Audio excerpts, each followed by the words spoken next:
est boni pour l'alignement et les candidats.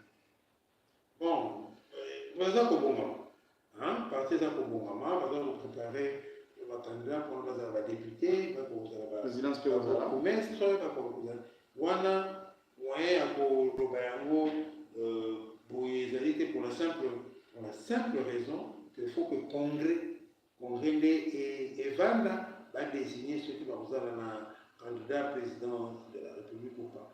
On les a Congrès de mais jusqu'à présent, Congrès dans les validités.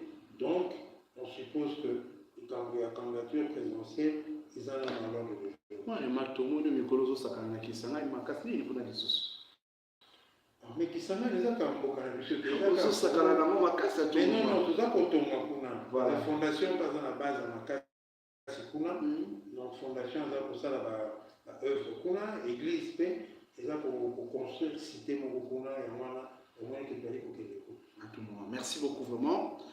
Père spirituel adjoint, l'église kumbangiste. C'est ça, non? C'est le panoué, on va bien dans tout le chef spirituel adjoint. Chef spirituel adjoint. Voilà, merci beaucoup. Ok. Tout comme Inasuka.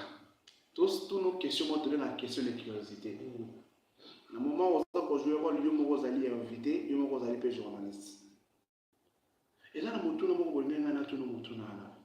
il y a occasion.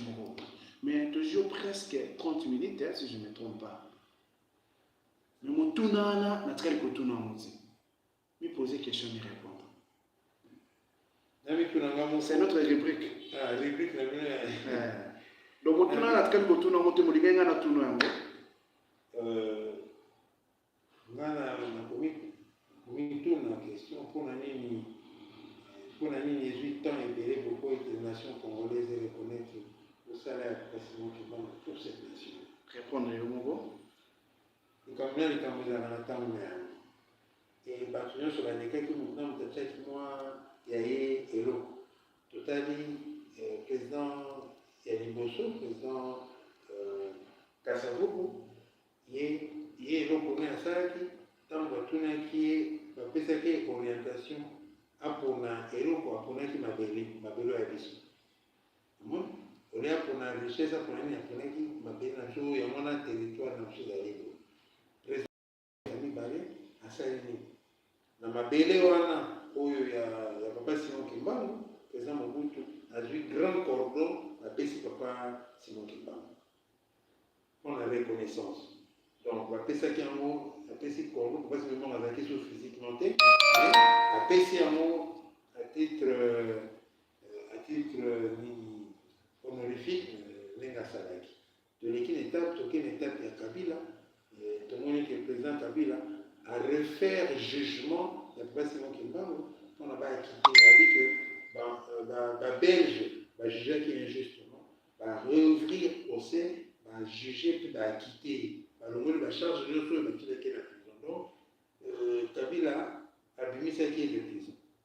Et en conclusion, bouquet final, il y a un mot au président fait Antoine Tshisekedi, il y a évoqué parce qu'il a eu en reconnaissance avec les moutons, non seulement va juger qui est injustement, la vie c'est la prison, tant le coquille sur photo, là qui ça y est, la mère de Tatana. Là c'est le bas de Tatana. Beaucoup de notre recommandation, on va essayer la test na placement quelque part pour la table le quoi va essayer là bas le monde. Tous les amis de l'église beaucoup qui consangana bande wasayo pour ça des statuts. Bon, on les a dit la compte il y a l'État parce que l'État a payé mon colo, a dédié mon colo et pas il comme combat. Donc ceux qui statuent comme ça là, ceux qui stèlent mon comme ça, ceux qui disent pas au niveau coopératif et qu'on a besoin des Cambou, et là l'État nous doit pour ça les Cambou.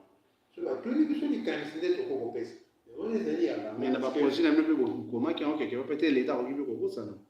Et non mais c'est quoi? Tout on fait cette dans l'État, pour ça, vous avez autant de quantité. Mais, on les a poussés à l'État parce que, même intitulé, le ministre, on a un pasteur, on a fait ma canne, à Maël était, parce que, intitulé, comme il dit, combat où il y a maintenant qui, n'a pas tenu sur la couffie du colon, bon, on a sur l'indépendance, combat, on a l'État, en tant que, parce que étant le grand Congolais, parmi les grands Congolais, le plus grand